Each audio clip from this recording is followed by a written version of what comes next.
कभी योग सिद्ध नहीं होता। सच्ची मानिए, 3 घंटे नींद में काम हो जाता है, अधिक से अधिक 4 घंटे। ये सोना हमारे लिए बहुत हानिकारक है और ये सोना हमारे लिए लाभदायक भी है। दोनों बात समझना।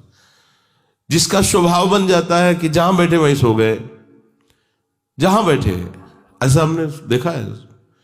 बैठे 2-4 मिनट जहां एका घोंटा बजने लगे, ये क्या है? ये दलिद्र क्यों? अरे तुम साधक हो, ये दलिद्रता क्यों? क्या यही उपासना में तुमने सिद्धि प्राप्त की है? जहां बैठ जाओ वहां तुम लड़खड़ा गए, लार बहने लगी, सोने लगे, घोटा बजने लगे। ये दलिद्रता है, ये तमोगुणी है। ऐसा नहीं।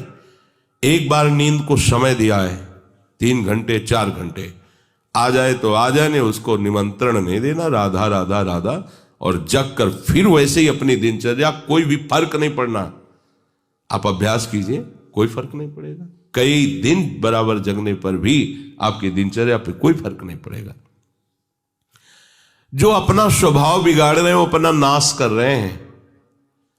अधिक पड़े हैं, सो रहे हैं, ये ठीक बात नहीं है।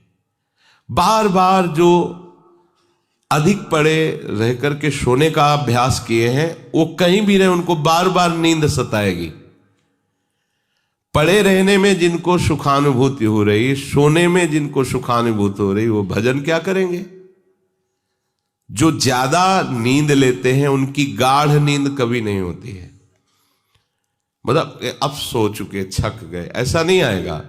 उनको बहुत प्रकार से विघ्न पड़ने लगते हैं, स्वप्न आदि आने लगते हैं, नींद का स्वरूप लंबा हो जाता है, 10 घंटे 12 घंटे। हमको एक ने बताया था कि हम केवल भोजन के लिए उठते हैं और अपने कमरे में ही पड़े रहते हैं, 18 घंटे वो सोते हैं। वह क्या जीवन आपका है? ये जीवन है? सोना बहुत हानिकारक है। अरे हम परमार्थ के पति के जितनी बार नाम जप कर लिए वो हमारे बैंक में जमा हो गया। सो के क्या बर्बाद करना है? 3 घंटे 4 घंटे, इसके 5-6 घंटे वो उनके लिए है जो बहुत श्रम परायण है, परिश्रम करते हैं शरीर से, साधक के लिए नहीं। 3 घंटे पर्याप्त है। आप अभ्यास करके तो देखिए, 3 घंटे में आपको बिल्कुल 24 घंटे के लिए तृप्ति मिल जाएगी। हाँ बिल्कुल ठीक है, अभ्यास कर लीजिए। दिन में लेटे रहने पर भी 1 मिनट नींद नहीं।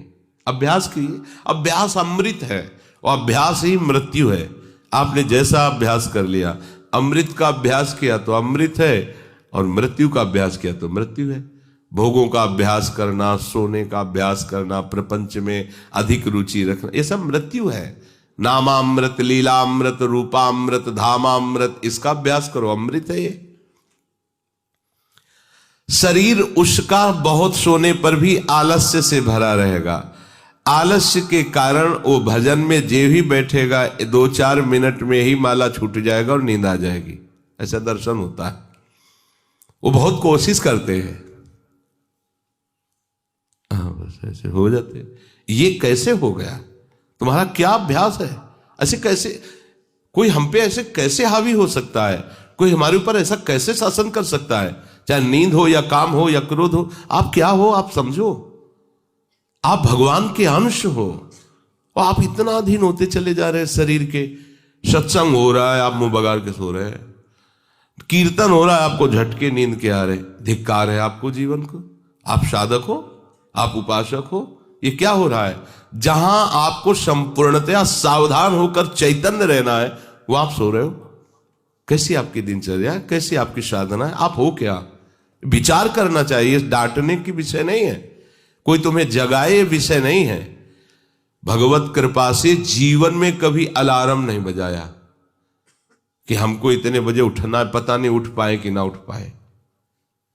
अभ्यास योग युक्त चेतसा नान्यगामिना, ऐसी स्थिति हो कि हम उठ ना पाए तो बात अलग की है। नहीं, बख्शना नहीं इस शरीर को, अब भाई हमें चलो हम नहीं आ रहे, ऐसा नहीं। अगर सांस है, दम है, बिल्कुल इसको बख्शना नहीं। हम केवल आपको उपदेश नहीं कर रहे, बख्शना नहीं। शरीर के प्रति इतना प्यार नहीं दिखाना कि वो हमारे प्यारे से हमको दूर कर दे, ऐसा नहीं। ये जड़ वस्तु है, ये चैतन्य नहीं है। तुमसे ये चैतन्य है, तुम अपनी चैतन्यता को समझो, इसके अधीन हो रहे हो। ये तो बहुत बुरा लगता है जब कोई साधक सत्संग में या माला लेकर भजन करने में या पाठ करने में सो रहा है, तब लगता है। ग्रंथ सामने खोला है, थोड़ा पाठ कर ऐसे ऐसे। एक जगह दर्शन कर ले जाते थे, वो भागवत का स्वाद है।